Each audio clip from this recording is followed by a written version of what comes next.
This is The Memo by Howard Marks. The Pendulum in International Affairs.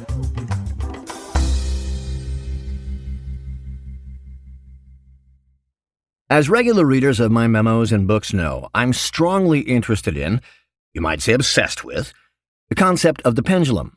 The following is only a partial list of my writings on the subject.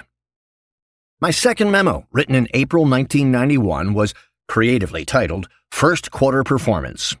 It talked about the oscillation in securities markets between euphoria and depression, between celebrating positive developments and obsessing over negatives, and thus between overpriced and underpriced assets. On Regulation, written in March 2011, discussed the outlook for rulemaking stemming from the global financial crisis. I said future developments were likely to be driven by the long-term pendulum-like swing in attitudes on that subject. Over time, those attitudes tend to fluctuate between the markets best serve the country when they're unfettered by rules to we need the government to protect us from participants' misbehavior. In The Role of Confidence, from August 2013, I discussed the way shifts in fundamentals are translated into market volatility by often excessive swings in investor confidence. And in my 2018 book, Mastering the Market Cycle, I interrupted my discussion of the various cycles in the economy, corporate profits, credit availability, etc., to use the metaphor of a pendulum, not a cycle, to describe the swings of investor psychology. Because psychology swings so often toward one extreme or the other, and spends relatively little time at the happy medium, I believe the pendulum is the best metaphor for understanding trends in anything affected by psychology, not just investing. People frequently ask what caused me to start writing memos in 1990. My very first memo, The Route to Performance, resulted from two events I witnessed in short order, the juxtaposition of which led to what I thought was an important observation. Over the years, many memos have been prompted by connections I sensed between ostensibly unconnected events. At a recent meeting of the Brookfield Asset Management Board, a discussion of Ukraine triggered an association with another aspect of international affairs, offshoring, which I first discussed in the memo Economic Reality, May 2016. Thus, the inspiration for this memo. Background. The first item on the agenda for Brookfield's board meeting was, naturally, the tragic situation in Ukraine. We talked about the many facets of the problem, ranging from human to economic to military to geopolitical. In my view, energy is one of the aspects worth pondering. The desire to punish Russia for its unconscionable behavior is complicated enormously by Europe's heavy dependence on Russia to meet its energy needs. Russia supplies roughly 1/3 of Europe's oil, 45% of its imported gas, and nearly half its coal. Since it can be hard to arrange for alternative sources of energy on short notice, sanctioning Russia by prohibiting energy exports would cause a significant dislocation in Europe's energy supply. Curtailing this supply would be difficult at any time, but particularly so at this time of year, when people need to heat their homes. That means Russia's biggest export and largest source of hard currency, $20 billion a month is the figure I see, is the hardest one to sanction, as doing so would cause serious hardship for our allies. Thus, the sanctions on Russia include an exception for sales of energy commodities. This greatly complicates the process of bringing economic and social pressure to bear on Vladimir Putin. In effect, we are determined to influence Russia through sanctions, just not the potentially most effective one, because it would require substantial sacrifice in Europe. More on this later. The other subject I focused on, offshoring, is quite different from Europe's energy dependence. One of the major trends impacting the U.S. economy over the last year or so, and a factor receiving much of the blame for today's inflation, relates to our global supply chains, the weaknesses of which have recently been on display. Thus, many companies are seeking to shorten their supply lines and make them more dependable, primarily by bringing production back on shore. Over recent decades, as we all know, many industries moved a significant percentage of their production offshore, primarily to Asia, bringing down costs by utilizing cheaper labor. This process boosted economic growth in the emerging nations where the work was done, increased savings and competitiveness for manufacturers and importers, and provided low-priced goods to consumers. But the supply chain disruption that resulted from the COVID-19 pandemic, combined with the shutdown of much of the world's productive capacity, has shown the downside of that trend, as supply has been unable to keep pace with elevated demand in our highly stimulated economy. At first glance, these two items, Europe's energy dependence and supply chain disruption, may seem to have little in common other than the fact that they both involve international considerations. But I think juxtaposing them is informative and worthy of a memo. Russian energy. In 2019, Russia's top 4 exports were crude petroleum, refined petroleum, petroleum gas, and coal briquettes. These totaled $223 billion, or 55% of Russia's total exports of $407 billion, according to the Observatory of Economic Complexity. As discussed in the following table, Russia is exceptionally well positioned to wield influence over Europe through exports of energy commodities. Europe produces 3.6 million barrels of oil a day and consumes 15 million, with a net deficit of 11.4 million. Russia produces 11 million barrels of oil per day, consumes 3.4 million, with a net surplus of 7.6 million. Europe produces 230 billion cubic meters of natural gas per year. Europe consumes 560 billion with a net deficit of 330 billion. Russia produces 700 billion cubic meters of natural gas per year, consumes 400 billion with a net surplus of 300 billion. Europe produces 475 million tons of coal per year, consumes 950 million with a net deficit of 475 million. Russia produces 800 million tons of coal per year, consumes 300 million with a net surplus of 500 million tons of coal per year. Source: The West's Green Delusions Empowered Putin. Michael Schellenberger, Common Sense, with Barry Weiss, March 1st, 2022. Some data is approximate or rounded. Common Sense is probably as tenditious as other media outlets, but I have no reason to believe the data is inaccurate. The implications are clear. Europe uses far more energy than it produces and makes up the difference through imports. Russia, on the other hand, uses far less than it produces, leaving the remainder to generate economic and strategic gains. How did things get this way? According to Schellenberger, while Putin expanded Russia's oil production, expanded natural gas production, and then doubled nuclear energy production to allow more exports of its precious gas, Europe, led by Germany, shut down its nuclear power plants, closed gas fields, and refused to develop more through advanced methods like fracking. The numbers tell the story best.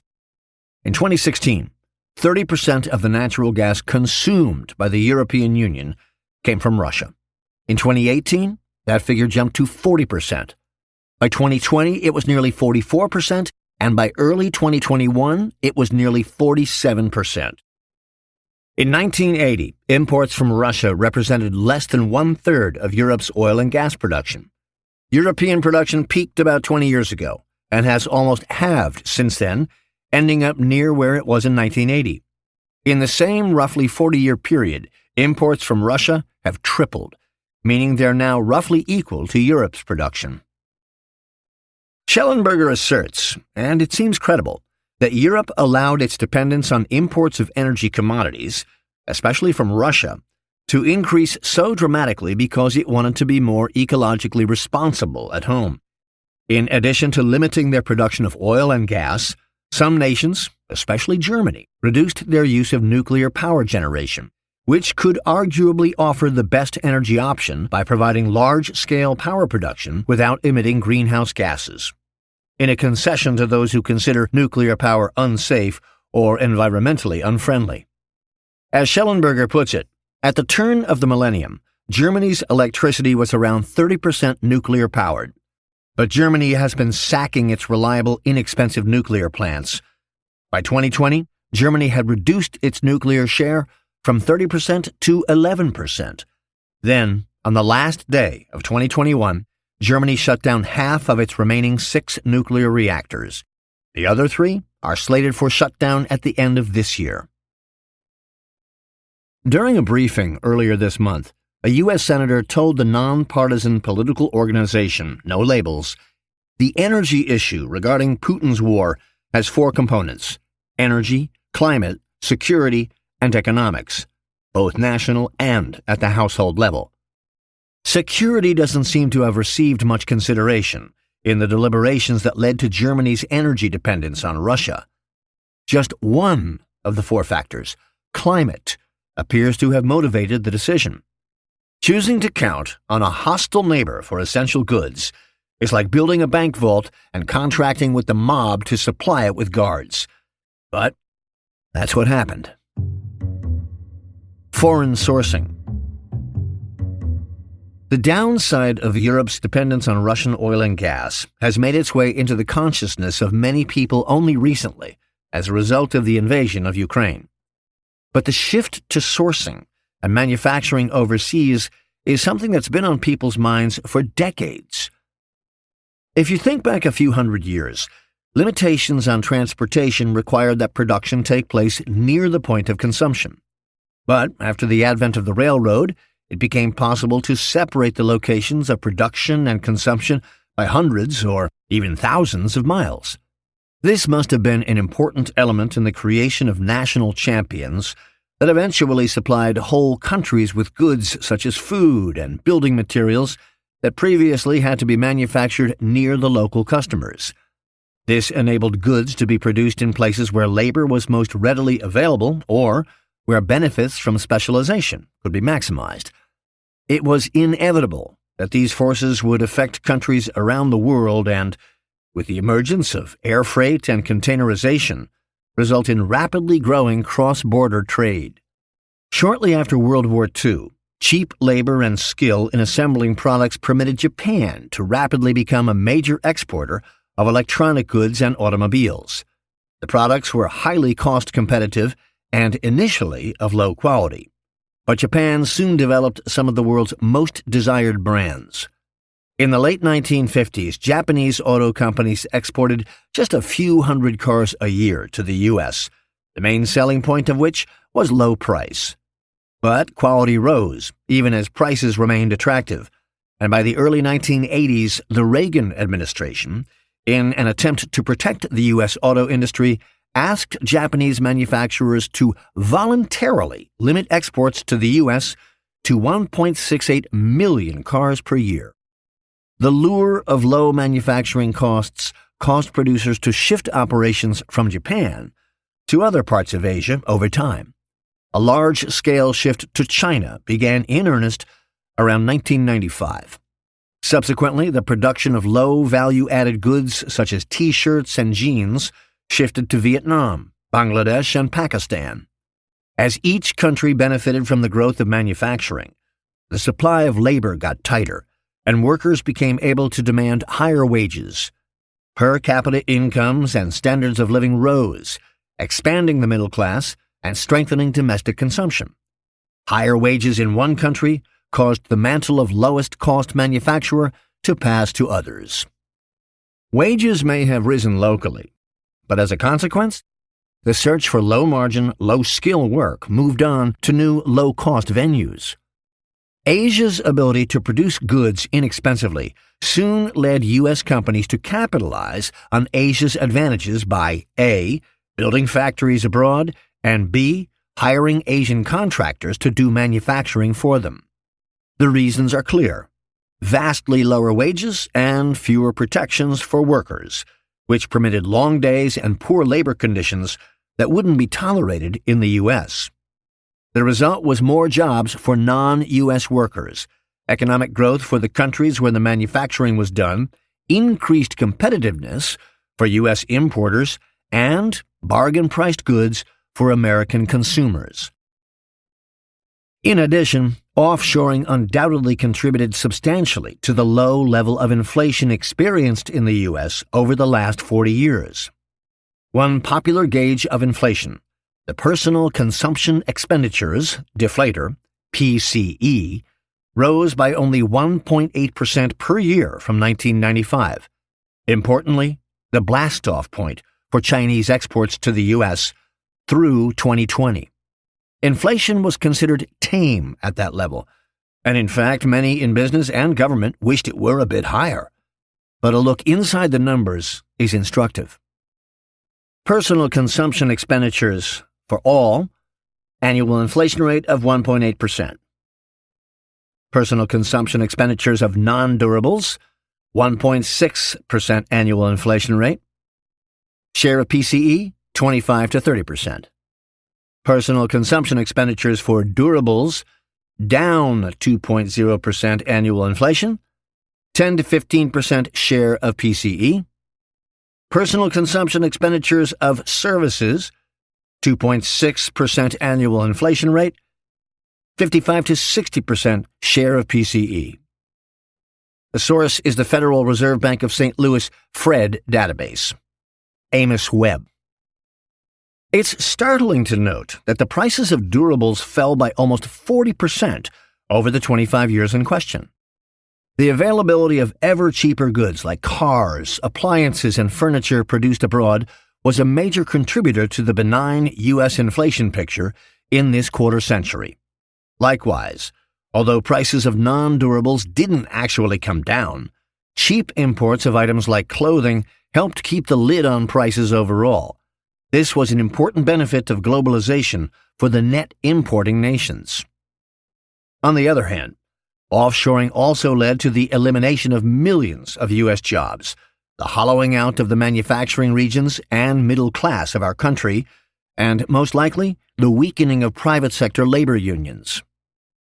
Ford, for example, reported in 1992 that 53% of its employees worked in the U.S. and Canada. By 2009, its North American workforce, by then Ford had expanded to Mexico, made up only 37% of total payroll. This information comes from The Week, January 11, 2015. Capitalism is based on the desire to maximize income. Globalization allows production to be performed where the costs are lowest. The combination of these two powerful forces has had a profound influence on the world over the last half-century. Semiconductors present an outstanding example of this trend. Many of the most important early developments in electronics, transistors, integrated circuits, and semiconductors took place at U.S. companies such as Bell Labs and Fairchild Semiconductor. In 1990, the U.S. and Europe were responsible for over 80% of global semiconductor production. By 2020, their share was estimated to be only around 20%, data from Boston Consulting Group and the Semiconductor Industry Association.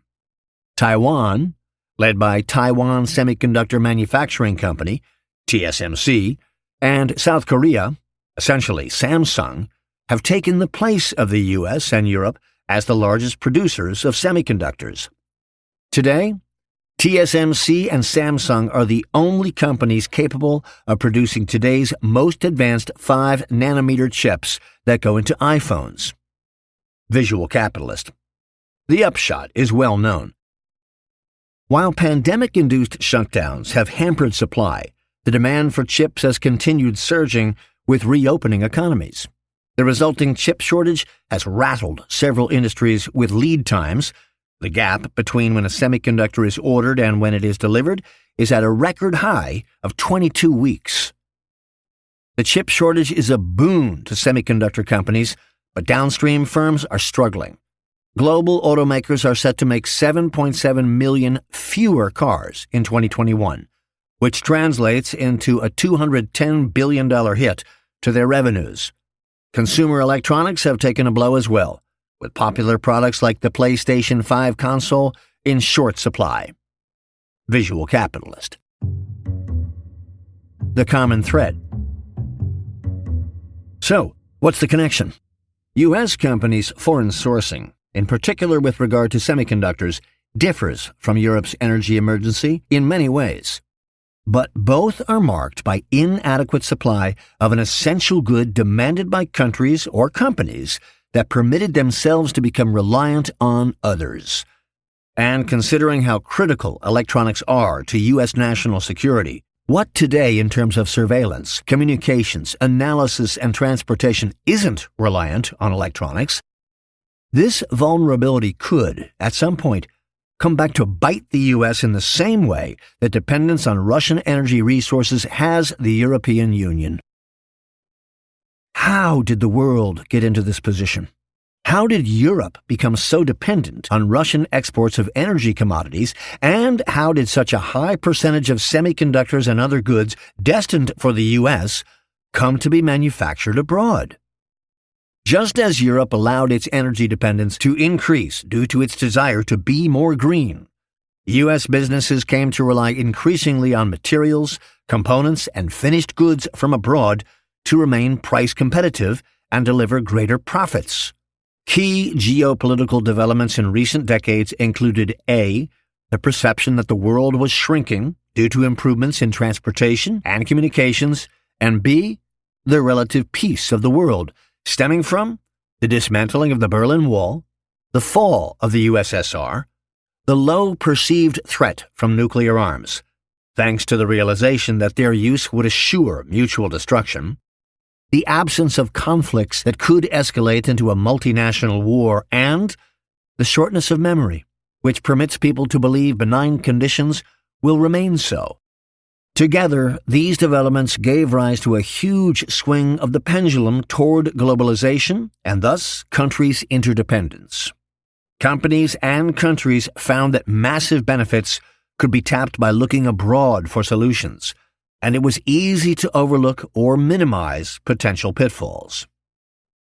As a result, in recent decades, countries and companies have been able to opt for what seemed to be the cheapest and easiest solutions, and perhaps the greenest. Thus, the choices made included reliance on distant sources of supply and just-in-time ordering. As an aside, I acknowledge that in countries with less well-developed economies, environmental protection, high safety and labor standards, and green behavior may sometimes be considered unaffordable luxuries. Thus, offshoring may allow companies to engage in practices that wouldn't be acceptable at home. Low-cost manufacturing based on burning coal is a good example. In this way, offshoring may help a company's or even a country's domestic profile while being bad for the world as a whole. As I've written in the past, economics is the science of choice. The same seems true of geopolitics, although there's even less science regarding that realm. Few options in these fields offer only positives and no negatives. Most entail trade-offs. However, the negatives often become apparent only when the tide goes out, as they have recently. The invasion of Ukraine has shown that Europe's importation of oil and gas from Russia has left it vulnerable to a hostile, unprincipled nation, worse in this case, to such an individual, at the same time that winding down nuclear power generation has increased the region's need for imported oil and gas. The practice of offshore procurement similarly makes countries and companies dependent on their positive relations with foreign nations and the efficacy of our transportation system. The recognition of these negative aspects of globalization has now caused the pendulum to swing back toward local sourcing. Rather than the cheapest, easiest, and greenest sources, there'll probably be more of a premium put on the safest and surest. For example, both U.S. and non-U.S. companies have announced that they intend to build new foundries to produce semiconductors in the U.S., and I imagine many U.S. importers of materials, components, and finished goods are looking for sources closer to home. Similarly, it's now less likely that Germany will follow through on its plan to turn off its 3 remaining nuclear reactors on December 31st, and more likely that it will reactivate the 3 it retired at the end of 2021. And perhaps, with the rest of Europe recalibrate the balance between energy imports and domestic energy production. If the pendulum continues to move for a while in the direction I foresee, there will be ramifications for investors. Globalization has been a boon for worldwide GDP, the nations whose economies it has lifted, and the companies that reduced costs by buying abroad. The swing away will be less favorable in those regards, but it may A. improve importers' security, B. increase the competitiveness of onshore producers and the number of domestic manufacturing jobs, and C. create investment opportunities in the transition. For how long will the pendulum swing away from globalization and toward onshoring? The answer depends in part on how the current situations are resolved, and in part on which force wins, the need for dependability and security, or the desire for cheap sourcing.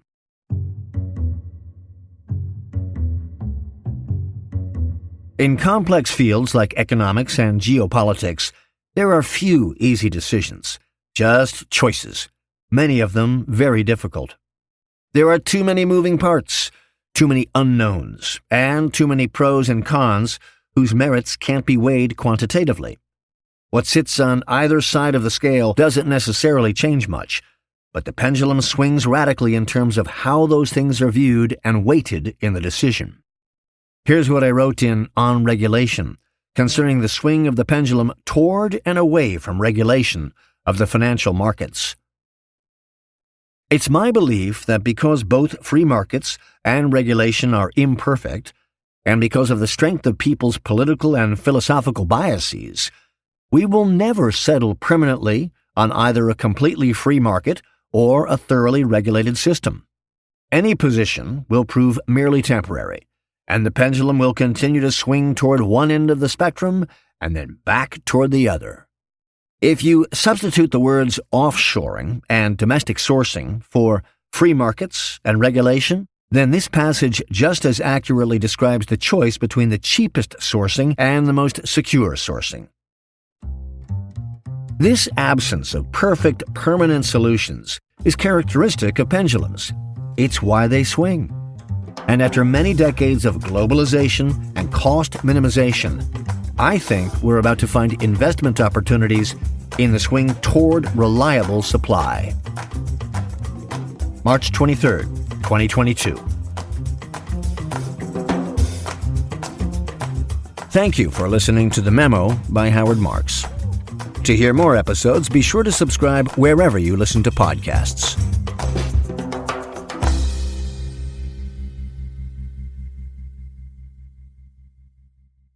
This podcast expresses the views of the author as of the date indicated, and such views are subject to change without notice. Oaktree has no duty or obligation to update the information contained herein. Further, Oaktree makes no representation, and it should not be assumed that past investment performance is an indication of future results. Moreover, wherever there is a potential for profit, there is also the possibility of loss. This podcast is being made available for educational purposes only and should not be used for any other purpose. The information contained herein does not constitute and should not be construed as an offering of advisory services or an offer to sell or solicitation to buy any securities or related financial instruments in any jurisdiction.